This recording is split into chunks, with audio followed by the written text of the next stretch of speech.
Olá pessoal, tudo bem? Aqui é a professora Gisele Alves para mais uma aula pelo Conectando Penal.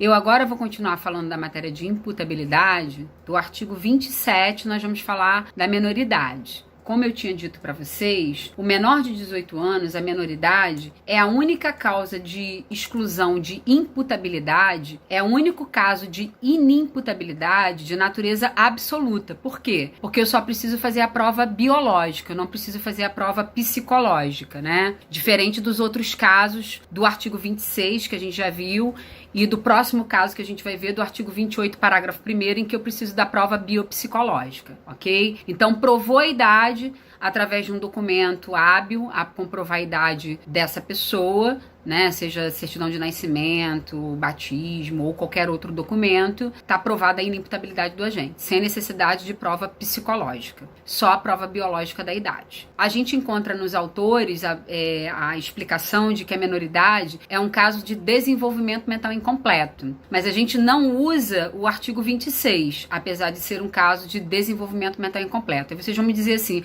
por quê, professora? Porque o menor de 18 anos, ele ainda não tem a maturidade biológica, né? Então a gente vai encontrar alguns autores, algumas pessoas falando desse assunto. Drauzio Varela é um cara que tem uns vídeos falando sobre isso, inclusive, falando que a maturidade é algo que a gente só alcança com 21 anos de idade. E aí, tá lá no artigo 27, né? Os menores de 18 anos são penalmente inimputáveis, são penalmente incapazes. A gente também vai encontrar essa discussão na Constituição Federal, no artigo 228 da Constituição Federal, né? E aí o artigo 27 diz assim: os menores de 18 anos são penalmente inimputáveis, penalmente incapazes, portanto, eles não praticam, pelo conceito tripartido de crime, não praticam crime, né? Porque faltando a imputabilidade, falta a culpabilidade, faltando culpabilidade, falta crime, mas eles ficam sujeitos às normas de uma legislação especial. E essa legislação especial é o Estatuto da Criança e Adolescente, que é a Lei 8.069 de 90. Nós não vamos nos aprofundar aqui no Estatuto da Criança e Adolescente. O Estatuto da Criança e Adolescente é uma lei híbrida, uma lei mista. Ele não trata só de matéria penal, ele tem matéria penal, processual penal, matéria civil, matéria de direito constitucional, de políticas públicas, né? Eu vou me ater a essa lei só o que nos interessa para efeitos da discussão de imputabilidade e inimputabilidade, ok? Quando a gente vai lá no Estatuto da Criança e Adolescente, que é a Lei 8.069 de 90, a gente vai encontrar alguns dispositivos que são importantes para a gente, né? Um dos dispositivos importantes é o dispositivo que define quem é criança e quem é adolescente, né? Então, o Estatuto da Criança e Adolescente vai dizer que é criança aquele que tem de 0 a 12 anos incompletos, 0 a 11, e que é adolescente aquele que tem de 12 a 18 incompletos, no caso 17. Outra questão que é importante para a gente no Estatuto da Criança e Adolescente, por que a gente precisa distinguir quem é criança e quem é adolescente? Porque a depender da idade desse menor de 18, em caso de prática de ato infracional, a gente não chama de prática de crime. Porque criança e adolescente, pelo conceito tripartido de crime, não pratica crime, porque não tem imputabilidade, não tem culpabilidade, não tem crime. Então a gente diz que esse fato que o adolescente pratica é um ato infracional. Existe um código de ato infracional? Não existe um código de ato infracional. Então quando uma criança ou adolescente pratica um ato injusto, típico e ilícito, geralmente é um ato típico e ilícito que é ou uma contravenção penal, que está numa lei de contravenção penal, ou é um fato típico e ilícito que é um crime, que está no Código Penal, ou está numa lei extravagante, como a lei de drogas, como a lei de crimes ambientais, como a lei de organização criminosa, como o Estatuto de Desarmamento. A gente não chama esse ato de crime, porque ele não tem culpabilidade para ser considerado crime. A gente chama de ato infracional. Então, por exemplo, fulano, 16 anos de idade, praticou um ato infracional de roubo, um ato infracional análogo ao crime de roubo que está no artigo 157 do Código Penal. Fulano, 15 anos de idade, praticou um ato infracional análogo ao crime de homicídio que está no artigo 121 do Código Penal. Por que é importante saber se essa pessoa é criança ou adolescente? Porque a depender se é criança ou adolescente, a medida que o ECA estabelece para ser aplicada como uma medida para socioeducar essa criança ou esse adolescente que cometer esse ato infracional, vai variar. A depender se é uma criança ou uma adolescente, essa criança, esse adolescente, quando ele pratica um ato infracional, além dele colocar em risco a sociedade, ele coloca em risco a si mesmo. Então, o Estatuto da Criança e Adolescente, ele, mais do que proteger a sociedade de um ato infracional praticado pela criança e adolescente, ele também está querendo tutelar essa criança e adolescente que está se colocando em risco também ao praticar o ato infracional. Então, para dar uma proteção integral a essa criança que está numa situação de risco, a esse adolescente que está numa situação de risco, porque está se colocando em risco ao praticar o ato infracional, está numa situação de vulnerabilidade, não só coloca em risco a sociedade, mas também se coloca numa situação de vulnerabilidade social, o Estatuto previu algumas medidas. Dentre elas, as medidas protetivas. Onde é que estão as medidas protetivas? No artigo 101 do ECA. E as medidas socioeducativas, que estão no artigo 112 do ECA. Então, a gente tem as medidas protetivas no artigo 101 e a gente tem as medidas socioeducativas no artigo 112. As medidas protetivas do artigo 101, elas não foram criadas pelo legislador só para aplicar à criança ou adolescente que praticou um ato infracional. Já está dizendo, ela é uma medida protetiva. Ela é uma medida de proteção dos direitos infanto-juvenis. Então, elas vão ser aplicadas sempre que um direito infanto-juvenil está em risco, está lesado ou está em perigo de lesão. Então, se a gente for lá no artigo 101 e ler o artigo 101, a gente vai encontrar diversas medidas protetivas, né?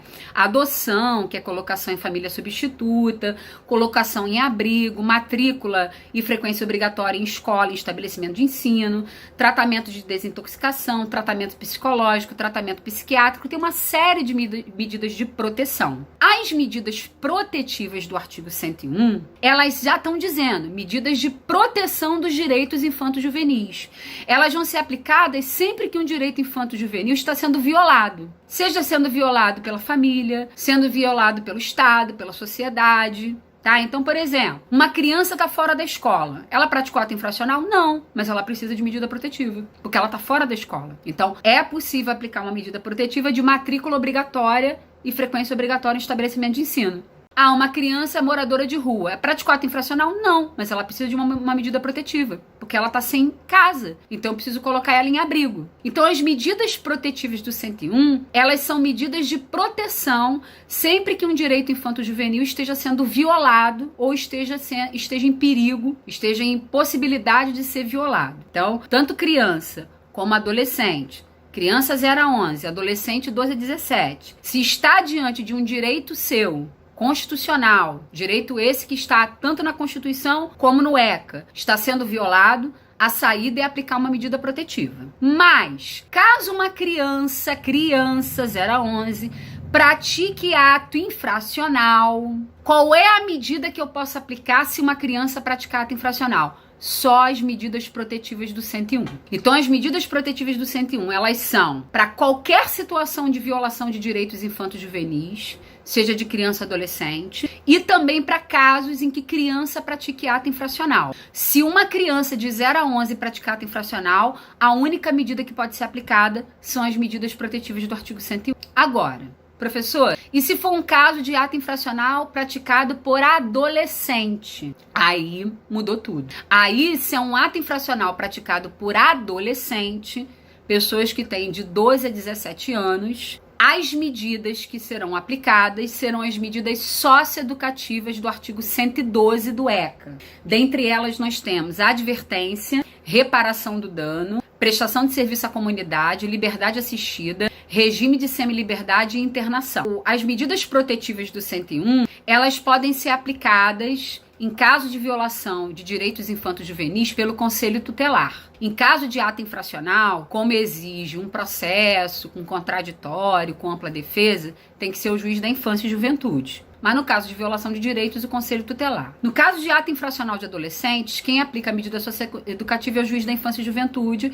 porque você tem que ter um procedimento com ampla defesa, com contraditório, com devido processo legal. Como eu disse, no caso de ato infracional dos adolescentes, medidas socioeducativas do 112, do ECA. O juiz da infância, quando ele aplica uma medida socioeducativa a um adolescente que praticou ato infracional, ele pode aplicar medidas cumulativas. Então, ele pode aplicar mais de uma medida socioeducativa ao mesmo adolescente, no mesmo caso de ato infracional, e ele ainda pode acumular essa medida socioeducativa com uma medida protetiva do 101, se for necessário. Então, vamos dar um exemplo. O adolescente praticou um ato infracional de furto. O juiz da infância entendeu por aplicar uma medida socioeducativa do artigo 112 de liberdade assistida. Só que esse adolescente também é dependente químico. Então, além do juiz aplicar a medida socioeducativa adolescente de liberdade assistida, ele vai aplicar a medida do 101 de tratamento de desintoxicação. Então, pode o juiz aplicar mais de uma medida socioeducativa, se ele entender que cabe, que é sugerido para socioeducar o adolescente, e ele ainda pode acumular com as medidas protetivas do 101 se ele achar que é necessário para a proteção do direito daquele adolescente que praticou ato infracional. As 4 primeiras medidas do artigo 112, advertência, obrigação de reparar o dano, prestação de serviço à comunidade e liberdade assistida, em geral, elas são medidas que são aplicadas a adolescentes que praticaram atos infracionais sem violência ou grave ameaça à pessoa, ou seja,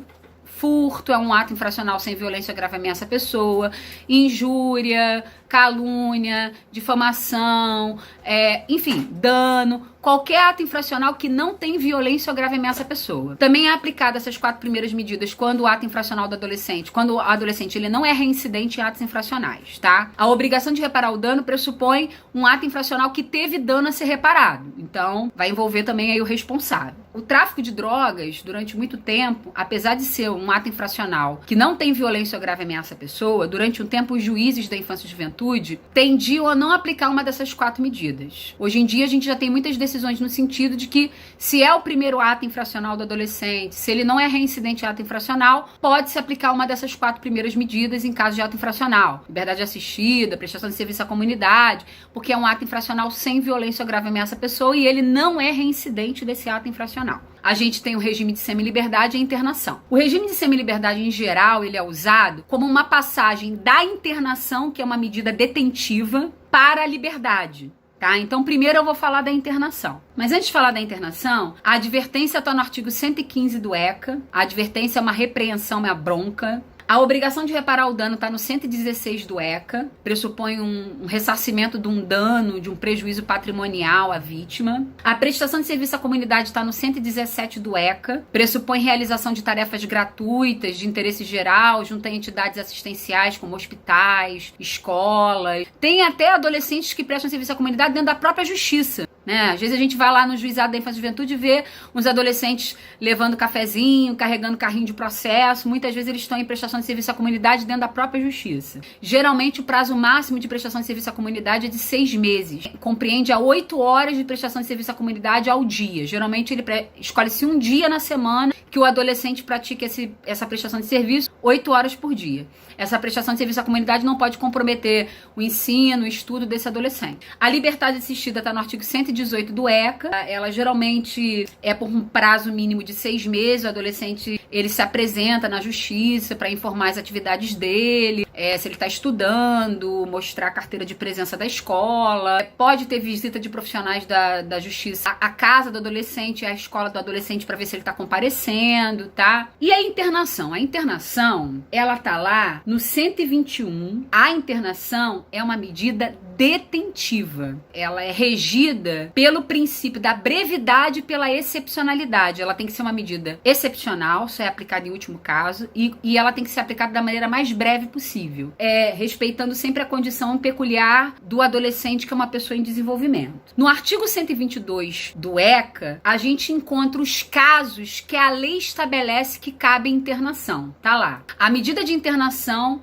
só pode ser aplicada em 3 casos. Primeiro caso, quando o ato infracional praticado pelo adolescente for com grave ameaça ou violência à pessoa. Roubo, extorsão, sequestro, cárcere privado, homicídio. Então, pode ser o primeiro ato infracional dele. É com violência ou grave ameaça à pessoa, ele pode ser internado. Segundo motivo para internar, Tá lá no artigo 122, inciso 2. Por reiteração no cometimento de outras infrações graves. Veja, ele pode ter praticado um ato infracional que é sem violência ou grave ameaça à pessoa, mas é grave e ele reiterou. Por exemplo, furto. É um ato infracional que pode ser considerado grave pelo juiz, não tem violência ou grave ameaça à pessoa. Se for o primeiro, o juiz não interna. Mas se ele reincidir, porque ele está reiterando nesse ato infracional que o juiz considera grave, aí o juiz vai internar porque ele reincidiu, porque ele reiterou esse ato infracional que o juiz considera grave. E a terceira situação que o juiz interna, que é essa medida detentiva,